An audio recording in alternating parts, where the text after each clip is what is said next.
So today I went on a long walk this morning, and I'm doing this as a part of a bit of an upgrade that I'm doing in my life, in my health. It ties in with sleep cycles and with, in general, just upgrading my mood and my productivity. I can talk about it in another video if you guys would be interested in that. But when I went on that walk, I was listening to this fantastic lecture by a Stanford professor talking about different ways to process trauma. And as I was listening to this lecture, in which he was really going deep into the brain and the different physical and chemical components of the body and the nervous system, how they respond to different therapies and so on and so forth, I thought back to what I did shortly after my big traumatic moment that led me to create this channel several years ago. And the event took place in the fall of 2016, and it was tied in with narcissistic abuse, psychopathic abuse, and it was basically a form of assault that I've experienced that led to me needing to leave a place quickly and run for safety. It was extremely intense. The interesting thing was that, as I recalled back, I was very calm while it was happening. I think this is what the body and the brain sort of do. They stand on high alert, and we actually can have very clear mind and very clear set of directions as to what to do, how to get out of that situation when it's under such high threat level. So the adrenaline mix is very, very clear about that, as I do recall that. But what happened inevitably, and some of you may relate to that if you've been in similar situations, hopefully not, but if you have, what happens after is what creates this state of this prolonged sort of traumatic experience in which the brain ruminates about what happened, and the body is sort of catches up to the reality of what just happened, and a lot of meaning is created around this event. And that could lead to prolonged periods of confusion, of feeling like, I remember I experienced loss of identity, and I think, a lot of the people who are watching this may relate to that as well, because as I do my coaching and we dive in to the experience, this is often the case. It's a sense of loss of identity, loss of a vision of a future.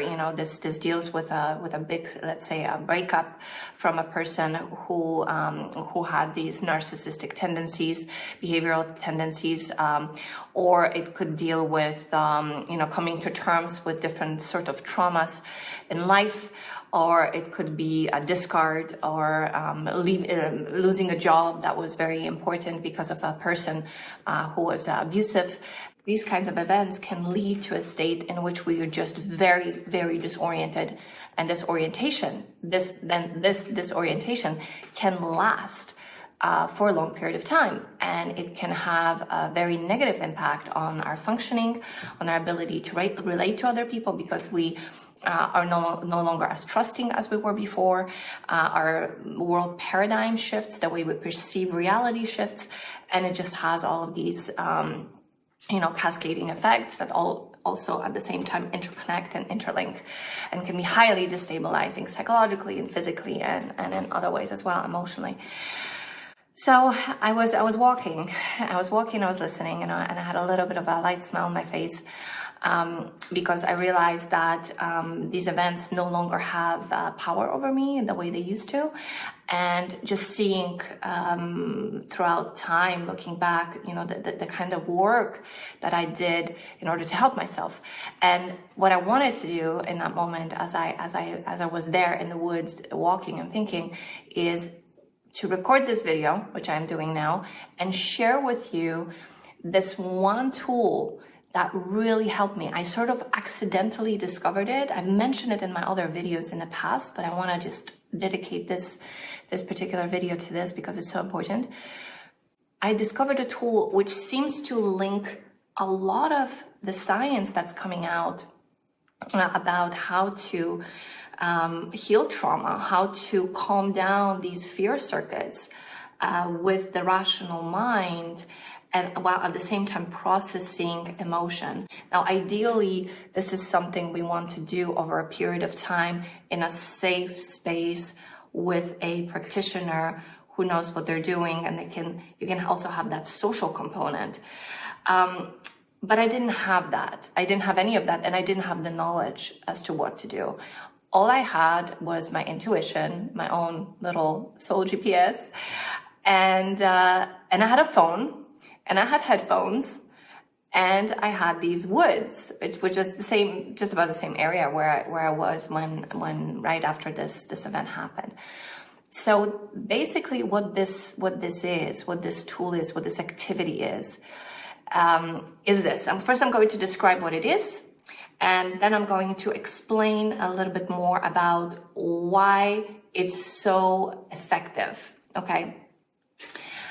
From the scientific point of view. I'm not a scientist. I do love reading scientific literature and listening to scientific podcasts. So my vocabulary is definitely not as broad as a professor's, but I will do my best in terms of breaking it down into the best components that I can, that are as close to what the research says, but also so that anyone can understand.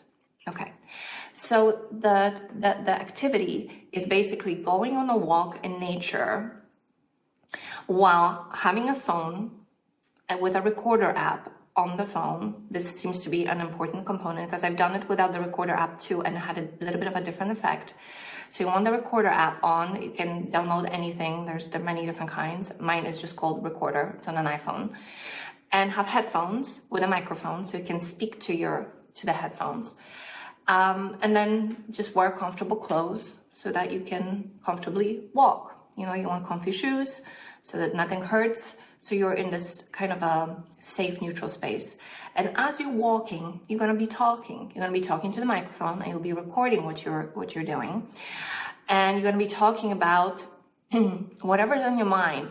That's what I did. I oftentimes circled around the trauma because I just didn't feel ready to just sort of jump right into it. I didn't have the person there to hold me, to walk me through it. So I kind of would start by putting, my toe in the water, dipping it in, and then going in deeper and deeper. And I did that, I don't know, for a period of at least a month. And I didn't do it right after the trauma. So the trauma happened in the fall, and I didn't start doing this thing I'm describing until spring, so about March. And before that time, it was a dark period. I was largely inactive. I spent my days watching the Game of Thrones or videos on narcissistic abuse or some psychology lectures and things, although they seemed to be a little bit too far away, too technical. So I mostly watched the similar videos to the one I've been recording myself, because it was kind of my way of giving back and adding to this, because it just helped me so much at the time. Or Game of Thrones, and I was living in my pajamas, and I was able to thankfully afford that. I didn't need to go to work or anything like that. I quit everything, and I was just in a cave for 5 months. And then in the spring I came out, and the weather started to get better. It's a little similar to how it is now. And the days were lighter and were longer. The light was longer. And so this was a conducive environment to do this. And so I would walk. And what the walking does is it actually calms down the stress response, the mobilization response of when we are faced with a threat. So when we're faced with a threat, what happens? I'm not going to get super technical. I couldn't anyway, because there's so much to say here. I don't remember everything that this professor said. But basically, when we are in fight, flight, freeze, or fawn in any of those stress responses, we are normally not doing this. We're not walking and we're not looking around. So the walking and the looking around communicates to the brain that we are safe, that we're okay. What adds to that is the greenery, the nature, the fact that I am in a somewhat friendly milieu. I mean, something could jump out of the bushes or trees and attack me, but the likelihood of this, and my rational mind knows this, is rather small. So I would walk, and with the greenery around me, and I would speak to the phone, which creates this conversational, this bicameral state of the brain where one part of me is talking about something and the other one is responding, or one is asking questions, the other one is answering.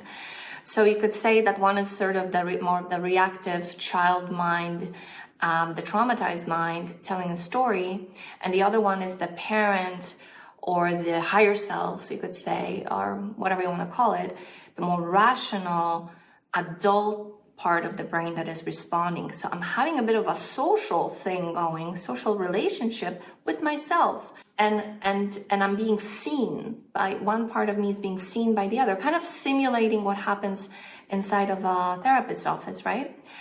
And so I'm processing this trauma, and I'm starting to first skim the surface. I'm getting into the emotions. Emotions are important. I knew that already through the other things I listened to, that I need to be with the emotions. I must not be running away from them, even though I want to. Although there's so much that they're so overwhelming from these experiences, because it wasn't just one experience, there were multiple experiences that this traumatic event sort of woke up. Other things that happened in my life, and they all just came flooding. So a lot of emotional release was taking place. So even if I wanted to run away or sweep it under the carpet, I couldn't, because I was overwhelmed with so much anxiety, right? So I let myself feel that anxiety, and I let myself name. This is what the professor, the higher self, the inner doctor, the inner therapist, the inner adult, the rational part of my brain was asking me, like, what are you feeling right now? What's going on? Very kind, compassionate voice. And I would say, well, I'm feeling really afraid right now. Why are you feeling afraid? Because of what happened, and I'm not trusting anymore. And this is linking this event with that. And I don't know if I can be safe anymore. I don't know who I am anymore. I don't know what I'm doing. And I would just let myself say these things while I'm recording them. So I'm making also, I'm creating a library, right? And even though I'm not going to listen to all these things, I did listen to a few, but I have a whole library of these recordings. And I don't need to go through them and analyze them, although you may want to. It might be helpful for you. But just knowing that they're there, I'm keeping track of, another part of my mind is keeping track of a sequence. And it's making me feel good, because it's like I'm taking care of something. There's a project that has a chronology that's taking place. It has a beginning, and it's leading somewhere. I don't know exactly where it's leading, hopefully to a healing, and it did. But, and it has an iterative character. So you see where I'm going with this, right? So we're evoking safety. We're bringing in the rational frontal cortex to the back of the brain, which is very emotional.